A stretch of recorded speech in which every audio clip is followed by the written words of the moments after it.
বিয়ের প্রতিশ্রুতি দিয়ে যৌন নির্যাতনের গুরুতর অভিযোগ। আইপিএল জয়ী তারকা ইয়াশ দয়ালের বিরুদ্ধে মামলা দায়ের পুলিশের। জারি হলো এফআইআর। গ্রেফতার কি হবেন বাঁ হাতি এই তারকা পেসার? আকাশবাণী কলকাতা, শুরু হচ্ছে মহিলা মহল। উপস্থাপনা ও প্রযোজনায় বেলা দে। রয়্যাল চ্যালেঞ্জার্স ব্যাঙ্গালোরের তারকা বাঁহাতি পেসার ইয়াশ দয়ালের বিরুদ্ধে এলো গুরুতর অভিযোগ। ভারতীয় ন্যায় সংহিতার 69 নম্বর ধারায় অভিযুক্ত দয়াল। গাজিয়াবাদে পুলিশ আরসিবির এই বোলারের বিরুদ্ধে মামলা করেছেন এবং যে মামলাটি এসেছে সেখানে অভিযোগ প্রমাণিত হলে তাকে সর্বোচ্চ 10 বছর জেলে কাটাতে হতে পারে। কিন্তু কি এমন অপরাধ করেছেন ইয়াশ দয়াল যে অভিযোগটা সামনে এসেছে? তাতে এক তরুণী ইয়াশ দয়ালের বিরুদ্ধে বিয়ের প্রতিশ্রুতি দিয়ে শারীরিক এবং মানসিক নির্যাতনের অভিযোগ এনেছেন এবং তার ভিত্তিতেই মামলা করেছে পুলিশ। গাজিয়াবাদে পুলিশের তরফ থেকে জানা গিয়েছে, অভিযোগ সামনে আনা সেই তরুণী দ্রুত আদালতে গিয়ে ম্যাজিস্ট্রেটের সামনে নিজের বয়ান নথিভুক্ত করবেন। যে খবর সামনে আসছে, ইতিমধ্যে এই তরুণী দয়ালের বিরুদ্ধে বিভিন্ন বৈদ্যুতিন প্রমাণও জমা দিয়েছেন। সেগুলি পরীক্ষা করে দেখছে পুলিশ। যতক্ষণ না সেই তরুণী ম্যাজিস্ট্রেটের সামনে নিজের বয়ান দেবেন, ততক্ষণ দয়ালের বিরুদ্ধে আপাতত কোনো ব্যবস্থা নিতে পারবে না, এমনটাই জানিয়েছে গাজিয়াবাদ পুলিশ। গত 28 জুন ইয়াশ দয়ালের বিরুদ্ধে এই অভিযোগ সামনে আনেন সেই তরুণী।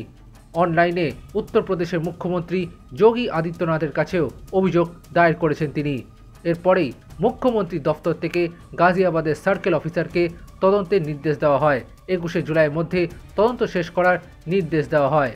নির্যাতিতার অভিযোগ ছিল, দয়াল তার পরিবারের সঙ্গে ওই তরুণীর পরিচয় করে দিতে চেয়েছিলেন, স্বামীর মতোই ব্যবহার করতেন। এতে দয়ালকে পুরোপুরি বিশ্বাস করে ফেলেন ওই তরুণী। ভুল বুঝতে পেরে প্রতিবাদ করায় শারীরিক ও মানসিক নির্যাতন চালানো হয় বলে অভিযোগ। আর্থিকভাবেও তাকে কোণঠাসা করে দেওয়া হয়, এমনই অভিযোগ করেছেন সেই তরুণী। গাজিয়াবাদ পুলিশকে দেওয়া এফআইআরে সেই তরুণী জানিয়েছেন, ইয়াশ দয়ালের সাথে প্রায় 5 বছর সম্পর্কে ছিলেন তিনি। সেই সময় তার ওপরে শারীরিক ও মানসিক নির্যাতন চালানো হয়েছে। তার থেকে টাকাও নিয়েছেন ইয়াশ দয়াল। তবে সেই তরুণী একা নন। তার অভিযোগ, অতীতে এরকম আরও অনেক মহিলার সাথে একই কাজ করেছেন তিনি। ইতিমধ্যেই সেই সমস্ত প্রমাণ, যার মধ্যে চ্যাট, তার স্ক্রিনশট, ভিডিও কল এবং ছবি পুলিশের হাতে তুলে দিয়েছেন সেই তরুণী। এই অভিযোগ নিয়ে গত 14 জুন মহিলাদের হেল্পলাইনে ফোন করে সাহায্য চান তরুণী, কিন্তু তাতে কোনো লাভ না আসায় সরাসরি মুখ্যমন্ত্রীর অনলাইন পোর্টালে গিয়ে অভিযোগ তোলেন তিনি। এছাড়াও আরও একটি অভিযোগ সামনে এনেছেন সেই তরুণী। তিনি জানিয়েছিলেন 2020 সালে দয়ালের সাথে সোশ্যাল মিডিয়ায় আলাপ হয় তার। এরপরে ইয়াশ দয়ালের বাড়িতে গিয়ে তিনি অনেকবার থেকেছেন। 2022 সালের আইপিএল ফাইনালেও তিনি দেখতে গিয়েছিলেন। এমন সময় তরুণী অভিযোগ করেছেন, তিনি ছাড়াও আরও 3 জন মহিলার সাথে সম্পর্ক ছিল ইয়াশের। তাদের সাথে একইভাবে শারীরিক ও মানসিক নির্যাতন করতেন এই তারকা ক্রিকেটার। তিনি অভিযোগ করেছেন অন্য 3 জন তার সঙ্গে যোগাযোগ করেছেন এবং তাদের সাহায্য নিয়ে তাদের ফোন ব্যবহার করে ইয়াশ দয়াল অনেক জিনিস কিনেছেন। সেই সমস্ত অভিযোগ তিনি জমা দিয়েছেন পুলিশের কাছে। Extra time.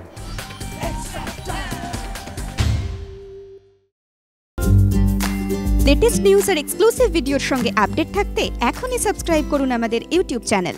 বেল আইকনে ক্লিক করতে ভুলবেন না যেন।